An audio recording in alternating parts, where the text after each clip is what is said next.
ஓம் முருகா போற்றி, கந்தா போற்றி, கடம்பா போற்றி, கதிர்வேலா போற்றி, அறுபடை வீடு கொண்ட முருகப்பெருமானே போற்றி போற்றி. என் செல்ல குழந்தையே, நாளை நீ நினைத்த நல்ல விஷயம் சந்தோஷமாக நடக்கப் போகிறது.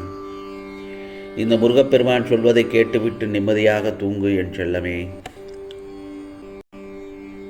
பிடிக்காத வாழ்க்கை எப்படி வாழ்வது என்று யோசிப்பதை விட நமக்கு பிடித்த மாதிரி எப்படி மாற்றிக்கொள்வது என்று நினைப்பதே சாலச் சிறந்தது. நதி போல நீ பயணித்துக் கொண்டே இருக்க வேண்டும்.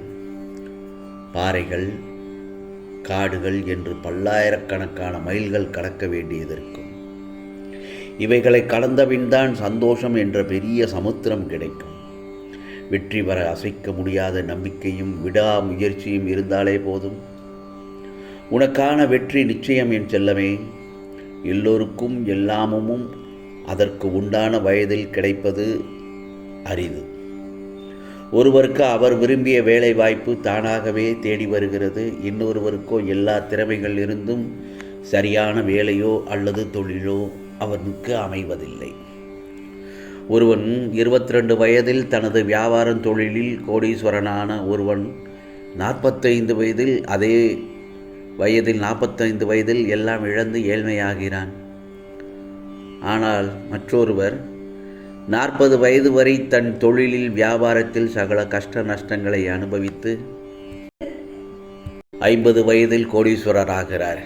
எனவே உனக்கென்று ஒன்று கிடைத்துவிட்டால் அது கிடைக்காமல் போராடும் மற்றவரை ஏளனம் செய்ய வேண்டாம்.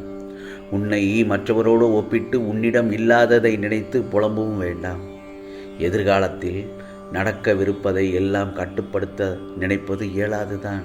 இங்கே இருப்பது இந்த நொடியில் என்ன செய்து கொண்டிருக்கிறாயோ அதை முழுமையாக விழிப்புணர்வுடன் செய்து அடுத்த நொடி நிச்சயம் அழகாக மாறிவிடும். தேவைகளை பூர்த்தி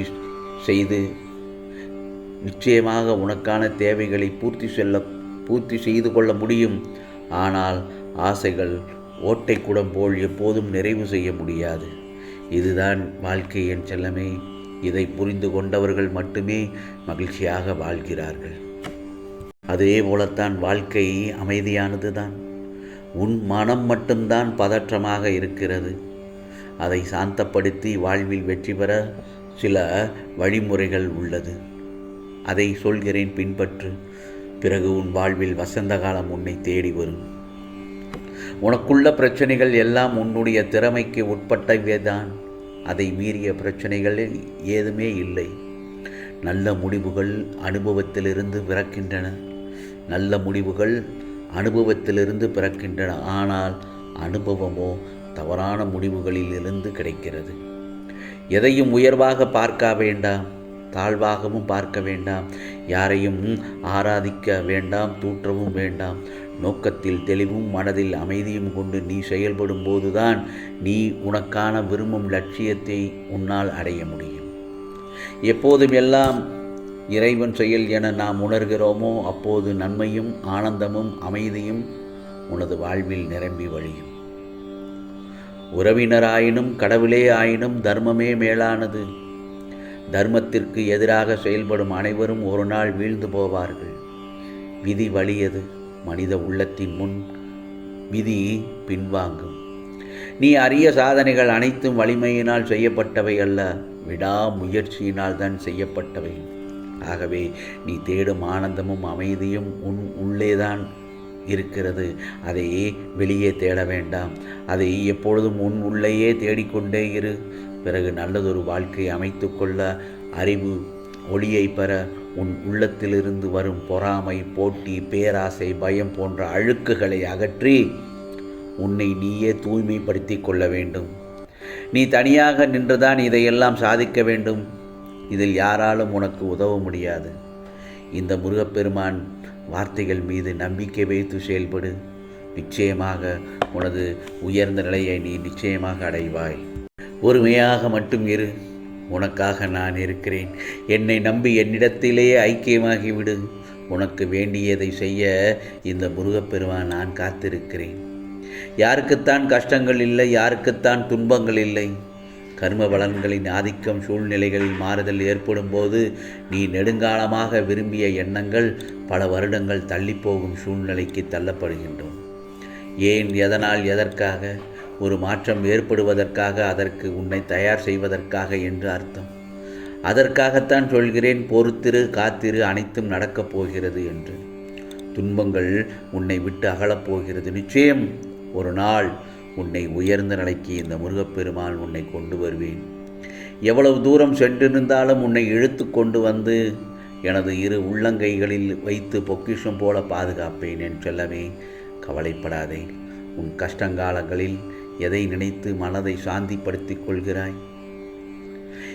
இறைவன் எதையாவது ஒன்றை உன்னிடமிருந்து எடுத்துக்கொண்டால் அதைவிட சிறந்த ஒன்றை உனக்கு கொடுத்தே தீர்வான் என்பதை காலம் நிச்சயம் உனக்கு காட்டித்தரும்.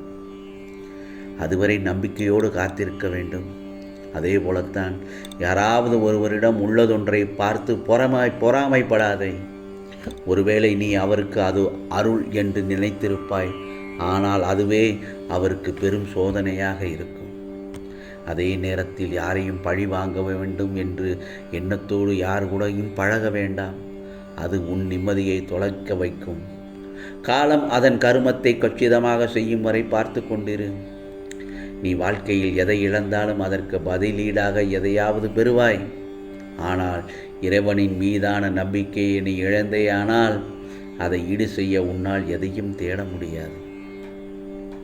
நிச்சயமாக எல்லா சூழ்நிலையும் ஒரு நாள் கண்டிப்பாக மாறும். ஓகோ என்று வாழ்ந்து ஒன்றுமில்லாமல் போனவர்களும் உண்டு, ஒன்றுமில்லாமல் வாழ்ந்து ஓகோ என்று வந்தவர்களும் உண்டு. மற்றவர்களிடம் இருப்பதில் எவை என்னிடம் இல்லை என்று சிந்திப்பதை விட மற்றவர்களிடம் இல்லாதது எவை என்னிடம் உள்ளது என்று தேடிப்பார். வாழ்க்கை சொர்க்கமயமாகும் என் செல்லமே. பிறகு உன் பிரார்த்தனைகள் ஒவ்வொன்றாக பழித்து உனக்கு உன் மனதை நான் குளிர வைக்கப் போகிறேன். நல்ல செயல்களை செய்யும் போதெல்லாம் தடைகளும் எதிர்ப்புகளும் குத்தல் வார்த்தைகளும் ஏளன பேச்சுகளும் வரத்தான் செய்யும். உன்னுடைய உறுதி ஒன்றே இவைகளை எல்லாம் பொடி பொடியாக்கும். நீ உன் வாழ்வில் எதை எதிர்பார்க்கிறாயோ அதை நிச்சயம் அடைந்தே தீர்வாய். இன்பம் உன் வீட்டு வாசலில் வந்து நிற்கப் போகிறது. ஆம் செல்லமே, மகிழ்ச்சியில் மெய் சிலிர்த்து துள்ளி குதிக்கப் போகிறாய். என்னுடைய பார்வை, இந்த முருகப்பெருமான் பார்வை உன் மீது எப்போதும் பட்டுக்கொண்டே இருக்கும். ஆகவே கவலைப்படாதே. ஆம் செல்லமே, இனி உனக்கான காலமானது நிச்சயமாக நல்லதொரு விஷயமாகத்தான் நடக்கப் போகிறது. இந்த முருகப்பெருமானை நினைத்து கொண்டு நிம்மதியாக தூங்கு. உனக்கான நாளைய பொழுது நல்ல பொழுதாக விடியும். இது முருகப்பெருமானின் அருள் வாக்கு, சத்திய வாக்கு. ஓம் சரவண பவ, ஓம் சரவண பவ, ஓம் சரவண பவ.